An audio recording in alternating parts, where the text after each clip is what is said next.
Hello everyone, very good evening to all of you. आप सभी का एग्ज़ाम हंट में एक बार फिर से बहुत बहुत स्वागत है। तो फ्रेंड्स, कैसे हैं आप सभी और कैसी चल रही है आप सभी की पढ़ाई। और आज हम जुड़े हैं क्लास 7 की हिस्ट्री चैप्टर 4 मुग़ल साम्राज्य के साथ। फ्रेंड, इससे पहले हमने इसके 2 पार्ट्स को किया है, तो आप उसको भी देखना बिल्कुल भी ना भूलें, क्योंकि उसमें भी इससे रिलेटेड बहुत ही ज़्यादा इम्पॉर्टेंट बिंदुओं को हमने समझाया था। इसी के लिए आप उसे भी देखना बिल्कुल भी ना भूलें। अब चलिए हम देखते हैं कि आज के पार्ट 3 में क्या क्या इम्पोर्टेंट चीज़ें दी गई हुई हैं। तो आज हम सबसे पहले पढ़ेंगे जब्त और जमींदार के बारे में। तो मुगलों की आमदनी का मुख्य स्रोत किसानों की उपज से मिलने वाला राजस्व था, जो किसानों द्वारा कुलीनों यानी मुखिया या सरदारों के माध्यम से दिया जाता था। और मध्यस्थों यानी मुखिया या सरदार को जमींदार कहा जाता है। ठीक है। अकबर के राजस्व मंत्री टोडरमल ने 10 साल यानी 1570 से 1580 की कालावधि में कृषि के पैदावार कीमतों और कृषि भूमि का सर्वेक्षण किया है। प्रत्येक फसल पर नगद कर निश्चित कर दिया था। सूबों को राजस्व मंडल में बांटा गया और प्रत्येक फसल के लिए राजस्व दर की अलग सूची बनाई गई थी और राजस्व प्राप्ति की इसी व्यवस्था को जब्त कहा गया। तो फ्रेंड्स, यहाँ से आपको पता चल गया कि जमींदार किसे कहा गया और जब्त प्रथा किसे कहा गया। अब हम बढ़ते हैं आगे की ओर। तो अब हम देखेंगे अकबरनामा और आईने अकबरी को। तो अबुल फजल द्वारा लिखी गई 3 जिल्दों में यह कहानी है। ठीक है। पहली जिल्द में क्या है फ्रेंड्स? तो पहली जिल्द में अकबर के पूर्वजों का वर्णन किया गया है। दूसरी जिल्द में अकबर के शासनकाल की घटनाओं का विवरण है। तीसरी जिल्द में प्रशासन, घराने, सेवा, राजस्व और साम्राज्य के भूगोल का ब्यौरा मिलता है। और आईने अकबरी में फसलों, पैदावार, कीमतों, मजदूरी तथा राजस्व का सांख्यिकी विवरण है। तो ये अबुल फजल द्वारा लिखी गई आईने अकबरी कितने जिल्दों में बांटा गया? तो आपका जवाब रहेगा 3 जिल्दों में। अब हम आगे की ओर आगे बढ़ते हैं। अब हम पढ़ेंगे अकबर की नीतियों के बारे में। तो अकबर की नीतियों का विस्तृत विवरण अबुल फजल की अकबरनामा विशेषकर आईने अकबरी में मिलता है। साम्राज्य कई प्रांतों में बटा हुआ था, जिन्हें सूबा कहा जाता था। सूबे के प्रशासक सूबेदार कहलाते थे, जो राजनीतिक तथा सैनिक दोनों प्रकार के कार्यों का निर्वहन करते थे। प्रत्येक प्रांत में एक दीवान होता था।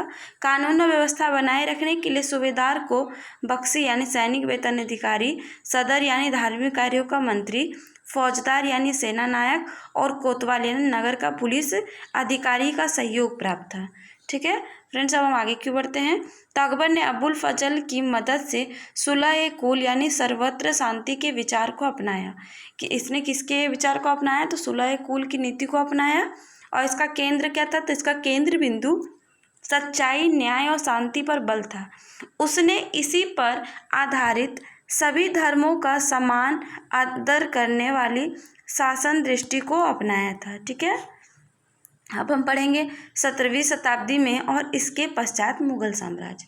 तो मुगल साम्राज्य आर्थिक और वाणिज्यिक समृद्धि में वृद्धि हुई, वहीं दरिद्रता और सामाजिक असमानताओं भी साफ दिखाई पड़ती थी। शाहजहां के शासनकाल के 20वें वर्ष के दस्तावेजों से हमें पता चलता है कि ऐसे मनसबदार जिसको उच्चतम पद प्राप्त था, कुल 8000 में 445 ही थे। और कुल मनसबदारों की एक छोटी संख्या 5.6% को ही साम्राज्य का 61.5% वेतन दिया जाता था। मुगल साम्राज्य और उनके मनसबदार राज्य विभिन्न प्रांत हैं। ठीक है, आप इसमें बारे में जानेंगे। तो मुगल साम्राज्य, उसके मनसबदार अपने वेतन का बड़ा भाग वस्तुओं पर लगा देते थे। इसे शिल्पकारों और किसानों का लाभ होता था। ये जो मुगल साम्राज्य थे, अपने मनसबदारों को अपने वेतन का बड़ा भाग वस्तुओं पर लगा देते थे ना, तो इसकी वजह से किसे फायदा होता था? तो शिल्पकारों और किसानों को फायदा होता था।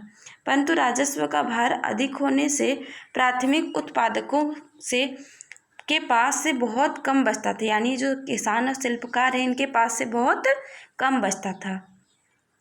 17वीं शताब्दी के अंत तक मुगल साम्राज्य विभिन्न प्रांतों में बट गया। फलस्वरूप उनके अनेक स्वतंत्र प्रांतों का उभरना भी आरंभ होने लगा। अब हम पढ़ेंगे अन्यंत्र में मुगलों के समकालीन शासकों के बारे में। तो ऑटोमनी तुर्की के सुल्तान सुलेमान, जो 1520 से 1567 मुगलों के समकालीन थे, जिनके साम्राज्य का विस्तार यूरोप तक था। सुलेमान ने हंगरी को राज्य में मिलाया और ऑस्ट्रिया को घेरा। बगदाद और इराक को भी हथिया लिया। सम्राट को अल कानूनी यानी विधि निर्माता का भी खिताब दिया गया।